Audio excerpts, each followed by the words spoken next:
आइए आज हम लोग पढ़ते हैं क्लास 10 के लिए चैप्टर नंबर 1 जिसका नाम है केमिकल रिएक्शन एंड इक्वेशन। हम इसको हिंदी में कह सकते हैं रासायनिक अभिक्रियाएं एवं समीकरण।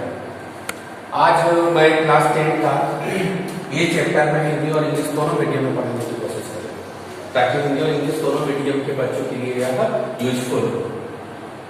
तो चलिए हम सबसे पहले देखते हैं chemical reaction. Chemical reaction, chemical reaction मतलब कि रासायनिक अभिक्रिया, अभिक्रिया, रासायनिक अभिक्रिया। तो आइए हम लोग जाने केमिकल रिएक्शन या केमिकल प्रोसेस।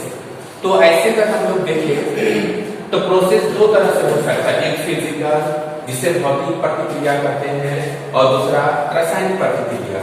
तो हम लोग ये जानने का कोशिश करते हैं कि केमिकल रिएक्शन और फिजिकल रिएक्शन या फिजिकल प्रोसेस में क्या अंतर है। तो फिर हम लोग आगे बढ़ेंगे चैप्टर के बारे में। जैसे मान लिया जाए कि एक रिएक्शन लिखते हैं C+O2, CO2 है ना। तो इस रिएक्शन में हम देखते हैं कार्बन जो है ऑक्सीजन की उपस्थिति में जलकर कार्बन डाइऑक्साइड बनाता है ना। तो एक हो गया। दूसरा अगर हम लिखते हैं जल प्लस शुगर, चीनी, तो ये बनता है विलियन, विलियन जिसे इंग्लिश में हम लोग कह सकते हैं सॉल्यूशन। तो दो चीज हमारे पास, दो इक्वेशन है, एक C+O2 CO2 है, दूसरा जल प्लस शुगर विलियन जो यहाँ हम लोग कह सकते हैं सॉल्यूशन। तो दोनों में अंतर क्या है? क्या ये दोनों केमिकल रिएक्शन है या दोनों फिजिकल रिएक्शन है या क्या है, ये हमको जानना पड़ेगा। तो अगर हम फर्स्ट इक्वेशन को हम लोग देखते हैं C+O2 CO2 जो है, इसमें हम लोग देख रहे हैं कि कार्बन एक ठोस पदार्थ है, ऑक्सीजन जो है गैस है और ये CO2 जो बन रहा है ये एक गैस है। तो इसमें जो है फर्स्ट इक्वेशन में हम लोग देखते हैं कि CO2 का जो गुण है ये दोनों से एकदम भिन्न है। CO2 का जो गुण है ये दोनों से एकदम भिन्न है। लेकिन अगर हम लोग यहाँ पर इक्वेशन नंबर 2 में अगर बात करते हैं तो जल और शुगर दोनों मिलकर बनाता है विलियन।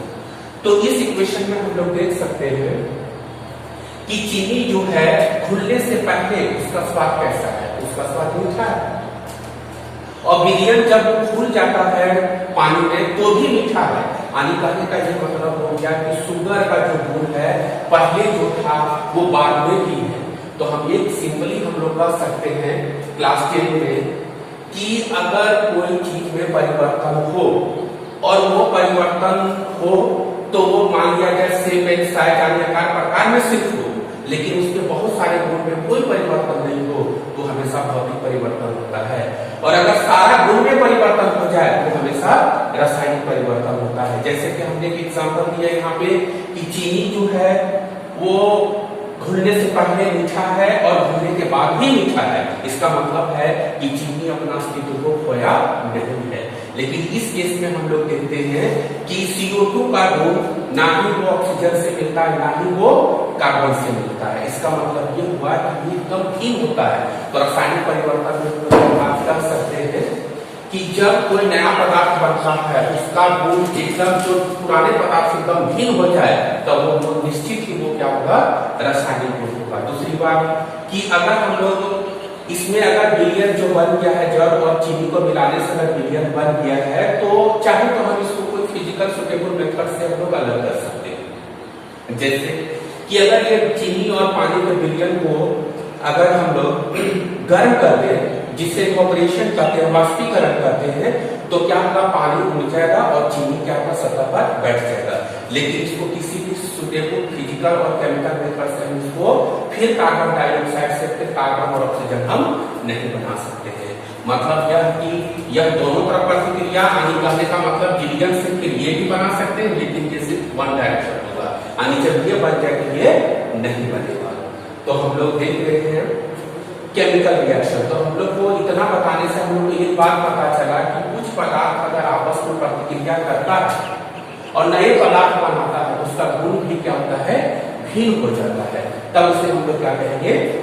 केमिकल रिएक्शन या रासायनिक अभिक्रिया। तो अगर हम इसका डिफाइन करें, अगर हम लोग डिफाइन अगर हम लोग करें तो कर सकते हैं the process in which some substances involved in reaction to form one or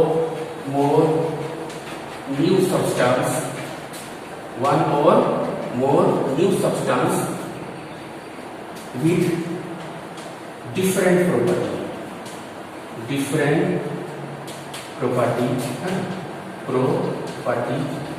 is called chemical reaction।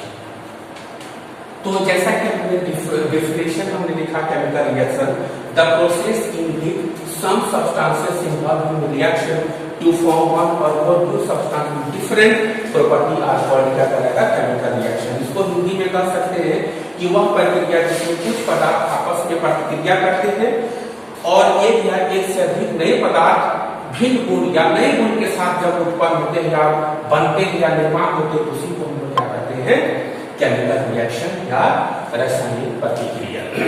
तो रासायनिक प्रतिक्रिया में जैसे कि हम लोग देखें कि कुछ इसमें और बहुत सारे, क्योंकि एक वर्ड में हम केमिकल रिएक्शन को डिफाइन नहीं कर सकते।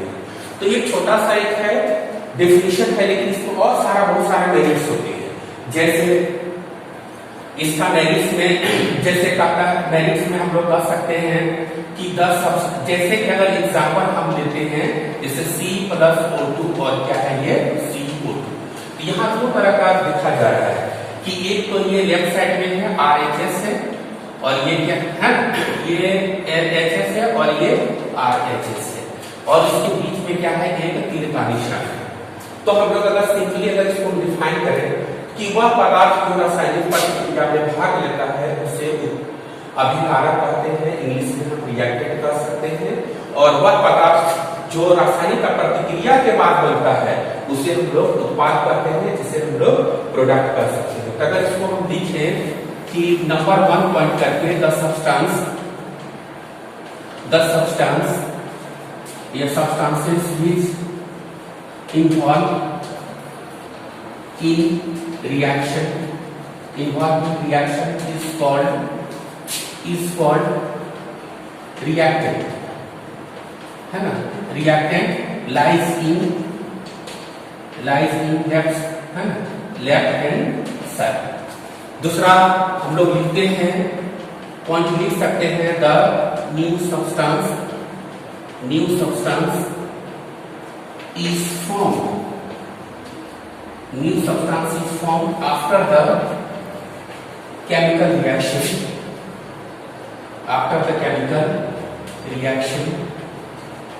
is called product lies in RHS right hand side। अगर हम लोग हिंदी में बात करें कि वह पदार्थ जो रासायनिक अभिक्रिया में भाग लेते हैं उसे अभिकारक कहते हैं, इंग्लिश में हम लोग रिएक्टेंट कर सकते हैं। दूसरा है कि वह पदार्थ जो रासायनिक प्रतिक्रिया के बाद बनता है उसे हम लोग प्रोडक्ट कहते हैं, हिंदी में उसे हम उत्पाद कर सकते हैं। तो चलिए इसके बाद हम लोग आगे स्टेप को ले जाते हैं।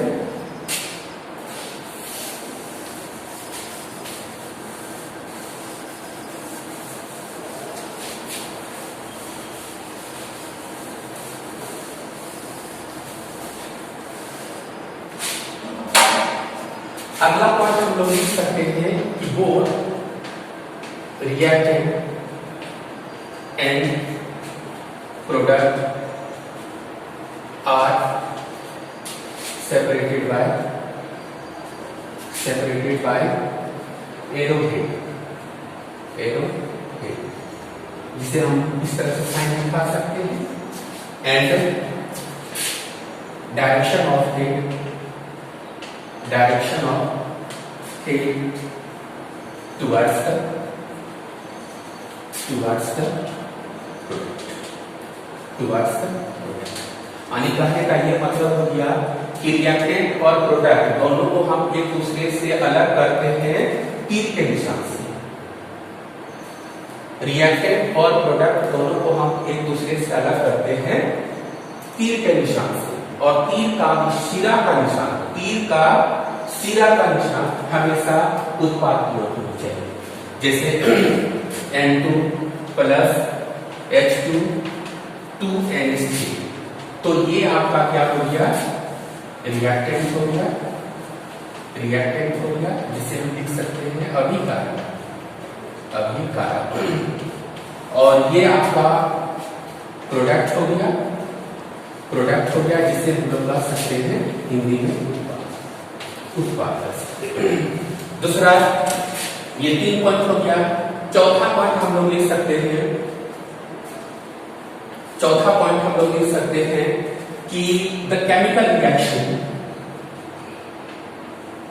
Chemical reactions are mostly irreversible, irreversible यानी वन डायरेक्शनल होता है, मोस्टली इरिवर्सिबल। इरिवर्सिबल का मतलब हो गया, इरिवर्सिबल का मतलब ये हो गया कि अगर एक बार अभिकारक अगर उत्पाद बना देता है तो फिर उत्पाद से हम अभिकारक नहीं बना सकते हैं। तो इस प्रतिक्रिया को हम लोग कहते हैं इरिवर्सिबल, है ना। जैसे दूध से दही बनना एक रासायनिक प्रतिक्रिया है, तो अगर दूध से दही बन जाता है तो हमारे पास अभी भी कोई मेथड नहीं है जिससे दही से हम लोग दूध बना पाए। दूसरा, है ना, बहुत सारे ऐसे प्रतिक्रिया हैं, है ना, लेकिन कुछ ऐसे ही प्रतिक्रिया है जो रिवर्सिबल होता है, तो उसके बारे में तो डिस्कस नहीं करेंगे, है ना। क्लास 10 में इतना जाना तो ठीक है। फिर आगे हम लोग देखते हैं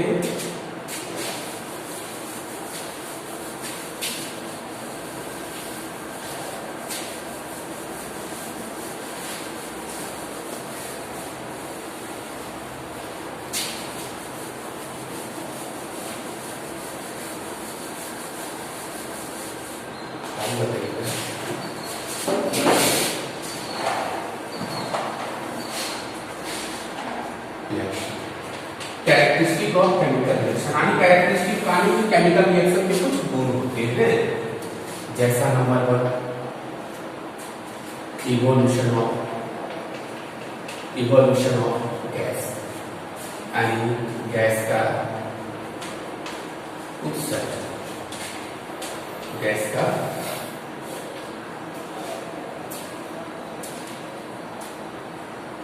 लिखते हैं इसमें, जैसे कुछ ऐसे रासायनिक प्रतिक्रिया होते हैं जिसमें गैस का उत्सर्जन होता है, इवोल्यूशन ऑफ गैस।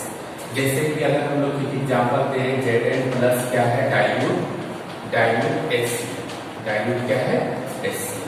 तो इससे क्या होता है कि ZnCl2 प्लस क्या है, हाइड्रोजन गैस, हाइड्रोजन गैस, यानी इसमें हाइड्रोजन गैस निकलता है। जैसे दूसरा एग्जाम्पल हम लोग लेते हैं CaCO3, अगर इसको हम लोग हीट करते हैं तो CaO प्लस CO, यानी कुछ ऐसे रासायनिक प्रतिक्रिया होते हैं जहां पर गैस का उत्सर्जन होता है। तो लिख सकते हैं some reactions are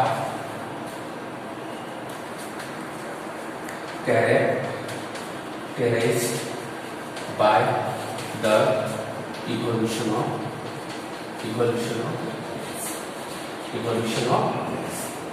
तो हम लोग क्या देख रहे हैं, कुछ ऐसे केमिकल रिएक्शंस होते हैं जहां पर क्या होता है, कुछ गैस का उत्सर्जन होता है।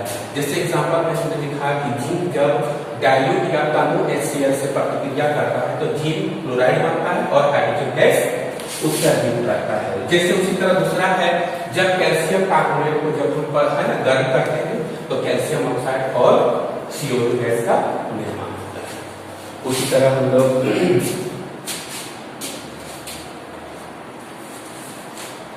चेंज इन कलर हम लोग देखेंगे, चेंज इन कलर। दूसरा हम लोग देखेंगे, दूसरा change in colour, change in colour, change in colour. Colour मतलब रंग में परिवर्तन, रंग में रंग में परिवर्तन। जैसे हम लोग देखते हैं कि मान लिया जाए कि FeSO4 प्लस G, तो इसका कलर जो होता है ग्रीन होता है, हरा। जब ये G से प्रतिक्रिया करता है तो ZnSO4 प्लस क्या बनाता है, तो ये रंग दूसरा एग्जांपल हम लोग लेते हैं।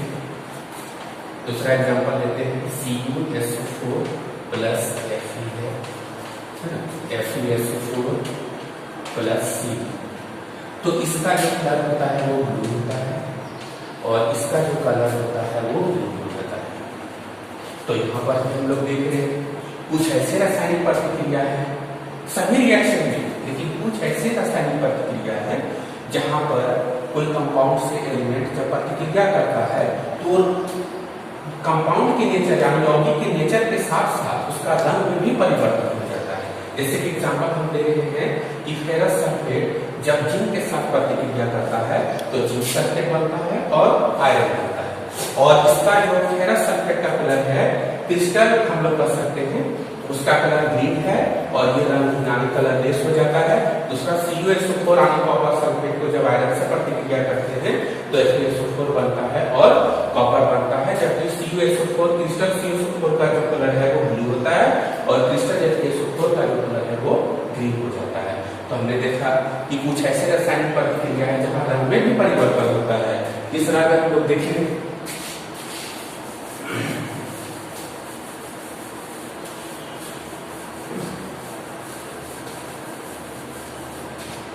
तीसरा अगर हम लोग देखते हैं तो चेंजिंग टेम्परेचर, चेंजिंग टेम्परेचर यानी चेंजिंग टेम्परेचर मतलब, तो चेंजिंग टेम्परेचर में हम लोग देखते हैं जैसे C plus O2 CO2 plus 393.5 kJ। उसी तरह अगर हम लोग लिखते हैं N2 प्लस O2, पहले इसी को हम समझते हैं। जैसे कार्बन जो है, कार्बन क्या है, जैसे कि लकड़ी है, कागज है, ये सभी में कार्बन होता है, या प्लास्टिक है, ये जितने भी ज्वलनशील चाहे पेट्रोल डीजल हो सभी में कार्बन पाया जाता है। और वो कार्बन जो है ऑक्सीजन के साथ जलता है या इसकी उपस्थिति में जलता है और कार्बन डाइऑक्साइड का फॉर्मेशन करता है और साथ में बहुत ज्यादा अमाउंट ऑफ हीट एनर्जी को वो रिलीज करता है, बहुत सारा अमाउंट ऑफ हीट एनर्जी को वो रिलीज करता है। तो यही है क्या, चेंजिंग टेम्परेचर है ना, चेंजिंग टेम्परेचर यानी वो टेम्परेचर में चेंज करता है।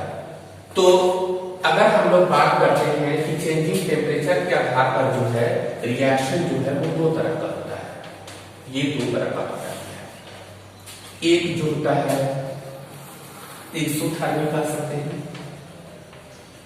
एक्सोथर्मिक रिएक्शन, और दूसरा जो होता है वो endothermic reaction, endothermic reaction, exothermic reaction. ये बड़ा इंपॉर्टेंट है जानना कि कैसे जानेंगे कौन सा रिएक्शन है। ऐसे बुक में लिखा हुआ रहता है लेकिन पहचानना बड़ा मुश्किल होता है बच्चों के लिए कि कौन सा एक्सोथर्मिक रिएक्शन है और कौन सा इंडोथर्मिक रिएक्शन है। तो थोड़ा हम इसमें डिटेल में बात करेंगे। जैसे कि एग्जांपल लिखा हुआ C plus O2 CO2 plus 393.5 kJ, यानी 1 मोल कार्बन के जलने से इतना अमाउंट ऑफ एनर्जी को निकलता है। तो चलिए हम लोग दोनों रिएक्शन के बारे में बात करते हैं। तो पहला जो हम लोग बात करते हैं वो एक्सोथर्मिक रिएक्शन, एक्सोथर्मिक रिएक्शन। तो लिखते इसमें हम लोग लिखते हैं the process in which the amount of heat energy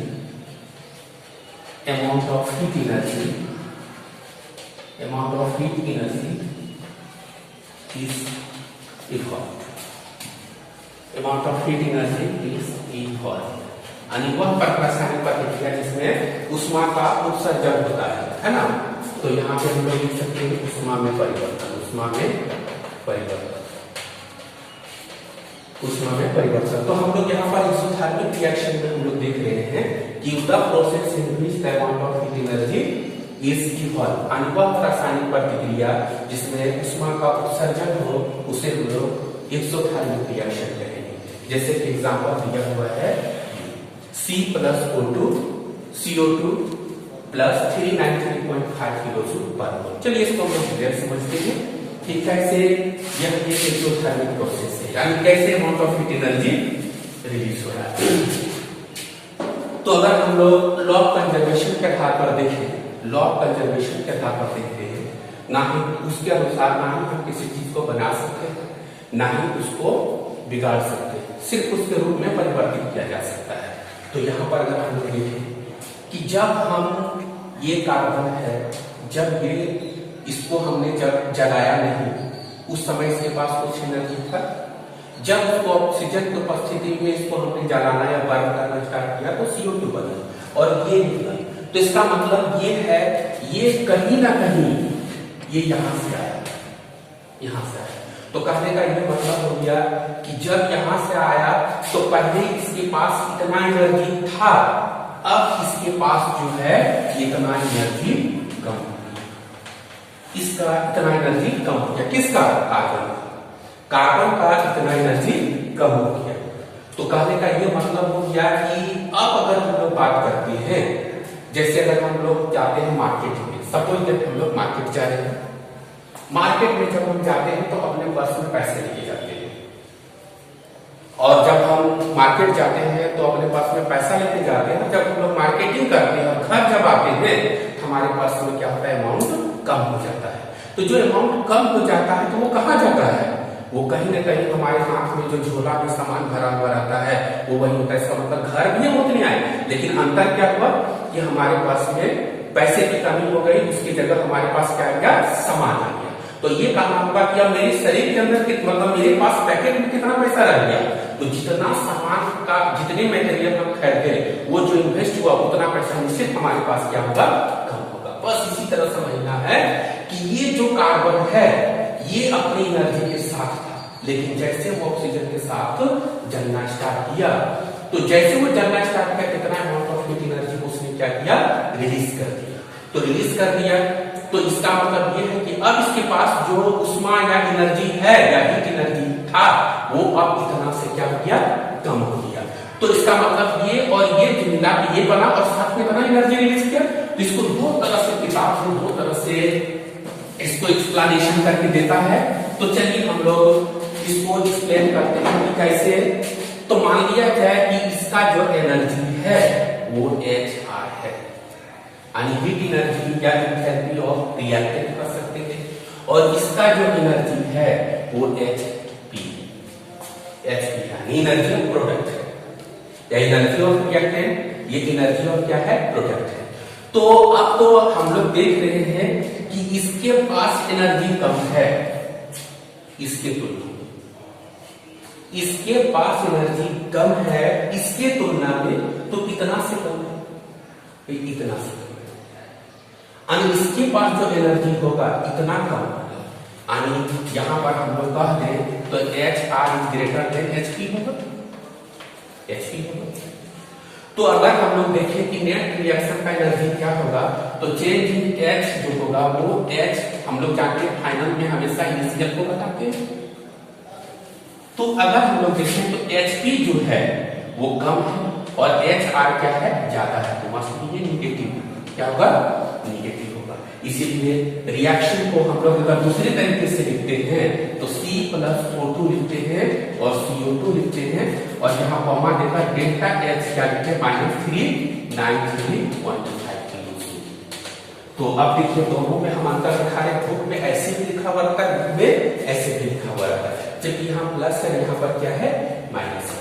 तो यहाँ पर ये दिखाया गया है कि जब ये जलता है तो ये बनता है और ये बनता है, इसीलिए इसको यहाँ पर प्लस भी दिखाया गया, क्योंकि इसी से कहीं न कहीं बना है, इसीलिए सम दिखा है। लेकिन अगर हम बराबर के बाद देखते हैं कि नेट चेंजिंग एंथैल्पी क्या हुआ, चेंजिंग एनर्जी क्या हुआ, तो वो दिखाना पड़ता है माइनस में। माइनस का मतलब ये हुआ इसके पास इतना एनर्जी कम है। किसके कंपेयर में? इतना, इसके कंपेयर में। इस तरह से हम लोग देखें कि एक्सोथर्मिक रिएक्शन में क्या होता है, amount of heat energy release होता है। तो इसको हम लोग देख सकते हैं दो तरह से, इसको इक्वेशन को हम लोग देख सकते हैं, या फिर बुक में इस तरह भी लिखा हुआ रहेगा कि इसको भी ये भी सही है और ये भी सही है। चलिए आगे बढ़ते हैं हम लोग दूसरा एंडोथर्मिक प्रोसेस के लिए।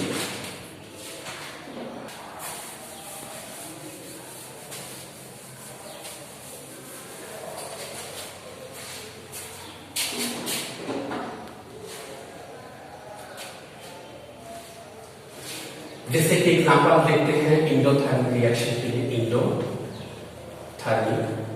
Reaction, endothermic reaction, endothermic reaction जैसे N2 plus O2 2NO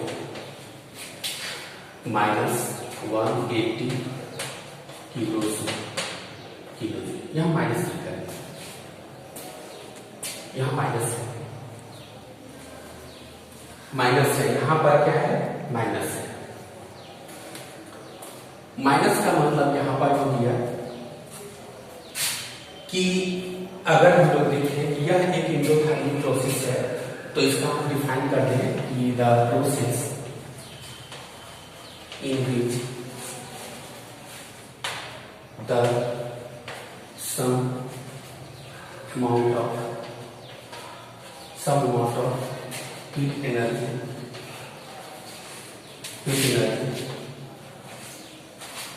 are absorbed, heat energy are absorb. तो इस केस में क्या होता है कि एनर्जी क्या होता है, एब्सॉर्ब होता है, एब्सॉर्ब होता है। तो अगर हम लोग यहाँ पर बात करते हैं इस रिएक्शन को देखकर, तो यह एक ऐसा रिएक्शन है जो ये खुद से स्टार्ट नहीं, इसको स्टार्ट करने के लिए बाहर से एनर्जी देना पड़ेगा, बाहर से एनर्जी देना पड़ेगा। मतलब देखिए हमारा कहने का ये मतलब है कि कोई भी केमिकल रिएक्शन होता है वो बैलेंस होता है, कोई भी केमिकल रिएक्शन होता है वो बैलेंस होता है। अगर वो बैलेंस नहीं होता है उसको बैलेंस किया जाता है। जैसे यहाँ पर अगर देखिए N2 प्लस O2 2NO लिखा हुआ है, प्लस यहाँ माइनस लिखा हुआ है, यहाँ माइनस का मीनिंग क्या है, माइनस का मतलब मीनिंग ये है कि इसका जो एनर्जी है और इसका जो एनर्जी है, इसके कंपेयर में इसका एनर्जी 180 जूल से ज्यादा है।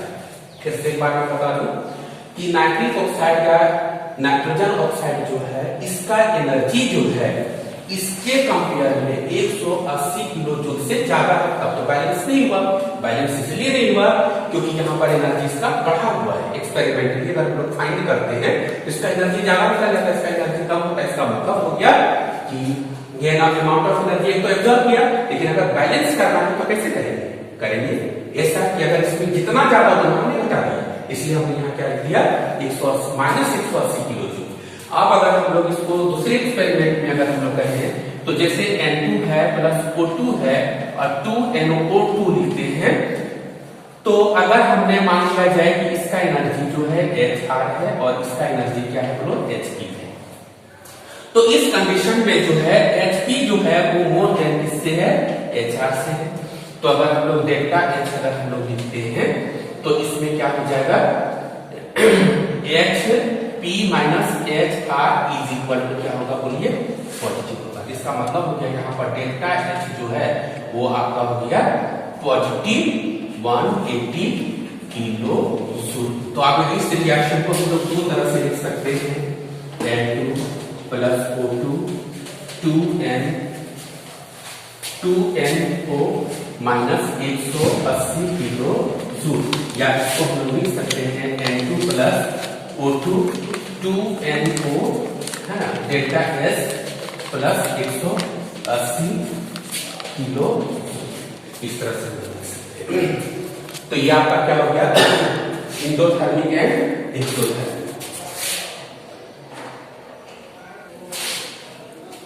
आइए हम थोड़ा सा एक्सोथर्मिक और एंडोथर्मिक रिएक्शन को एक अपने तरीके से हम बताने की कोशिश करते हैं, ताकि बच्चों में फ्यूचर में कभी एक्सोथर्मिक और एंडोथर्मिक को लेकर परेशानी न हो। चलिए हम जैसे दो भागों में बांटे, एक सिस्टम है, दूसरा सराउंडिंग है, और ये दोनों मिलकर बनता है यूनिवर्स। फिर यहां से भी हम आपको समझा दें सिस्टम क्या है कि जनरली हम ऐसे नॉर्मली लिखते हैं जहां पे केमिकल रिएक्शन होता है, केमिकल रिएक्शन होता है, और ये मतलब कहने का ये मतलब हो गया कि अगर हम यहाँ पर लिखते हैं सिस्टम और सराउंडिंग दोनों मिलकर क्या बनाता है, यूनिवर्स बनाता है। तो सिस्टम क्या है, तो अगर सिंपल वे में अगर हम कहें कि जहां पर रासायनिक प्रतिक्रिया होता है, जितनी जगह पे रासायनिक प्रतिक्रिया हो रहा है उसे हम क्या कहेंगे, सिस्टम कहेंगे। बाकी रेस्ट पार्ट को क्या कहेंगे हम लोग, सराउंडिंग कहेंगे। जैसे मान लीजिए एक कंटेनर है, ये कंटेनर है जहां पर C+O2 बराबर CO2 बनना है। ये पोर्शन सिर्फ क्या कहलाएगा, सिस्टम कहलाएगा। ये पोर्शन क्या कहलाएगा, सिस्टम कहलाएगा।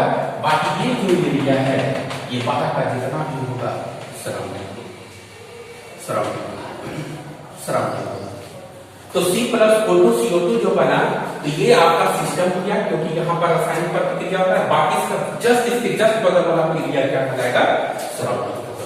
तो हम देखें तो ये अगर सिस्टम है, ये अगर सिस्टम है और ये आपका क्या है, सराउंडिंग है, तो अगर ऊष्मा का उत्सर्जन सिस्टम से सराउंडिंग की ओर हो, अगर ऊष्मा का उत्सर्जन सिस्टम से सराउंडिंग की ओर हो, तो हमेशा वो इंसोथर्मिक होगा, हमेशा वो इंसोथर्मिक होगा।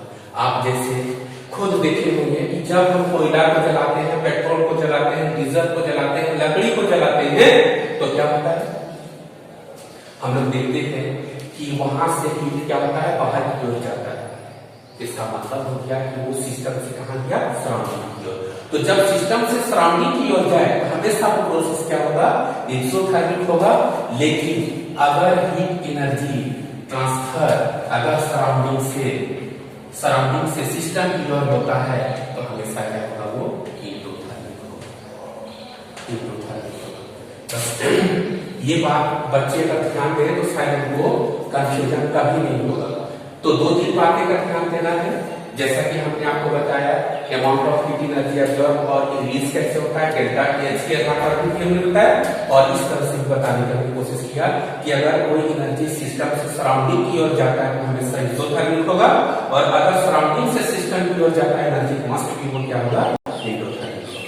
ठीक है, आज हम रासायनिक अभिक्रिया में एक्सोथर्मिक और एंडोथर्मिक के बारे में नहीं बात करते हैं। अब चलिए हम लोग पढ़ते हैं अगला टॉपिक की ओर, आगे बढ़ते हैं।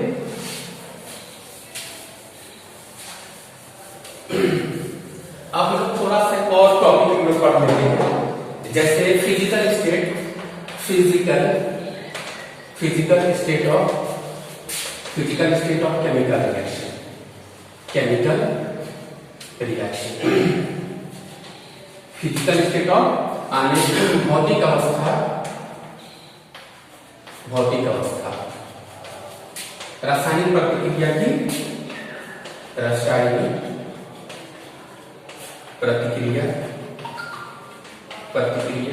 की भौतिक अवस्था।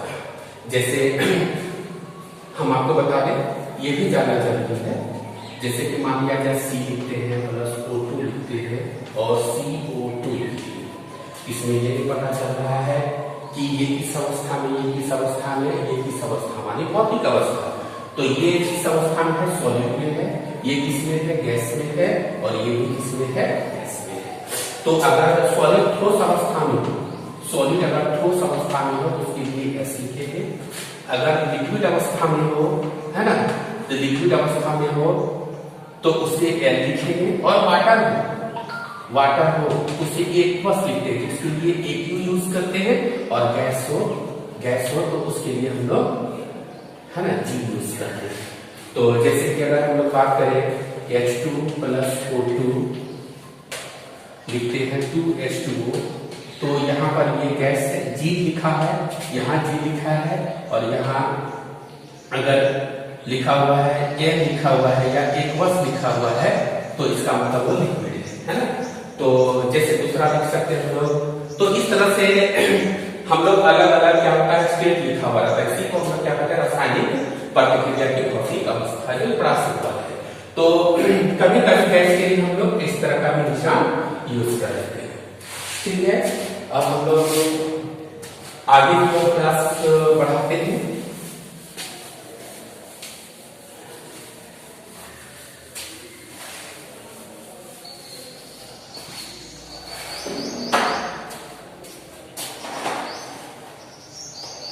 अब हम लोग पढ़ेंगे है ना types of chemical reaction, types of chemical reaction, types of chemical reaction. रासायनिक प्रतिक्रिया, रासायनिक प्रतिक्रिया की प्रकार, रासायनिक प्रतिक्रिया के प्रकार, ये कई तरह के हो सकते हैं। तो क्लास 10 में 3-4 तरह की केमिकल रिएक्शन के बारे में डिस्कशन हुआ है। चलिए हम लोग उसी के बारे में बात करते हैं। तो पहला हम लोग लिखते हैं combination reaction, combination reaction, combination reaction. इसे हम लोग संयोजन अभिक्रिया कहते हैं, हिंदी में इसको संयोजन अभिक्रिया कहते हैं, संयोजन अभिक्रिया। चलिए हम लोग पहले इसका एग्जांपल देखते हैं, इसका हम लोग एग्जांपल देखते हैं। संयोजन अभिक्रिया के सबसे पहले एग्जांपल देखते हैं। तो संयोजन अभिक्रिया के नाम से हम कॉम्बिनेशन के ही नाम से हम समझ सकते हैं कि दो या दो से अधिक रिएक्टेंट आपस में कंबाइन होकर एक सिंगल प्रोडक्ट बना दे, उसी को क्या कहते हैं लोग कॉम्बिनेशन रिएक्शन। जैसे C+O2 देते हैं, CO2 दे देते हैं, N2 प्लस क्या देते हैं 3H2 तो देते हैं, 2NH3 देते हैं, है ना। CaO प्लस CO2 देते हैं तो CaCO3 लिखते हैं। तो ये सारा रिएक्शन में हम लोग क्या देख रहे हैं कॉम्बिनेशन रिएक्शन में, इसे हम लोग इसे क्या कहेंगे हम लोग रिएक्टेंट कहेंगे, जैसे हिंदी में रिएक्टेंट कहेंगे, हिंदी में अभिकारक, और इसे क्या कहेंगे सभी को प्रोडक्ट कहेंगे। तो ये कॉम्बिनेशन रिएक्शन या संयोजन अभिक्रिया से हम लोग को पता चल पा रहा है कि दो या दो से अधिक रिएक्टेंट आपस में कंबाइन होकर एक सिंगल प्रोडक्ट का फॉर्मेशन करता है, उसे हम लोग क्या कहेंगे कॉम्बिनेशन रिएक्शन कहेंगे। बड़ा सिंपल है इस कॉम्बिनेशन रिएक्शन के बारे में। तो इसको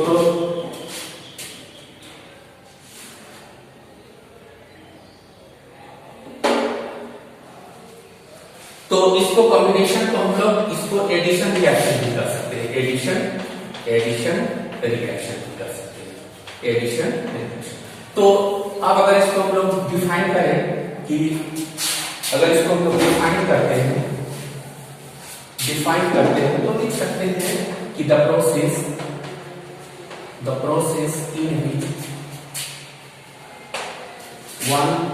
2 or more सब्सटेंस, जैसे वो एलिमेंट भी हो सकता है या और कंपाउंड हो सकता है ना। The process in which 2 or more substances combine to form a single substance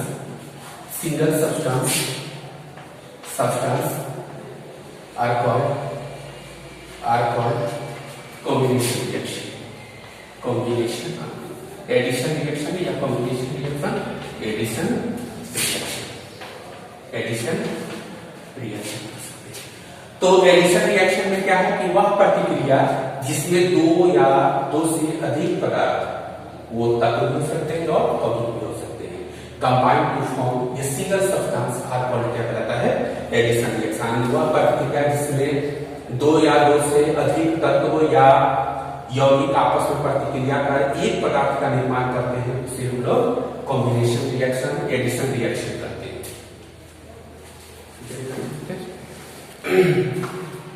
तो आज के क्लास में बच्चों हम लोग इतने जानने देते हैं, और नेक्स्ट क्लास में हम लोग इसके बारे में और सारा रासायनिक प्रतिक्रिया के बारे में जानेंगे, रासायनिक प्रतिक्रिया में जानेंगे, और हम लोग उसके बाद जो क्वेश्चन आंसर बनाएंगे, क्योंकि अभी जहां तक पढ़ा है उसमें बहुत ज्यादा क्वेश्चन नहीं बन पाया, इसलिए हम लोग जब अगला क्लास पढ़ेंगे तो बहुत सारा क्वेश्चन हम लोग देंगे आपको, ताकि आप प्रैक्टिस करेंगे घर में बैठकर। तो चलिए हम लोग एक बार रिपीट कर देते हैं कि हमने क्या क्या पढ़ा है। जैसे सबसे पहले हम आपको बताएं कि रासायनिक प्रतिक्रिया क्या है, रासायनिक प्रतिक्रिया कैसे पहचानेंगे कि यह रासायनिक प्रतिक्रिया है, उसके बारे में भौतिक अवस्था और रासायनिक अवस्था रासायनिक परिवर्तन दो अलग अलग प्रक्रिया है, उसके बारे में हमने डिस्कस किया। भौतिक अवस्थाएं क्या होती है, रासायनिक प्रतिक्रिया में क्या क्या परिवर्तन होती है, और साथ में हम लोग अब जस्ट स्टार्ट किए हैं टाइप ऑफ केमिकल रिएक्शन, यानी रासायनिक प्रतिक्रिया के प्रकार। ठीक है।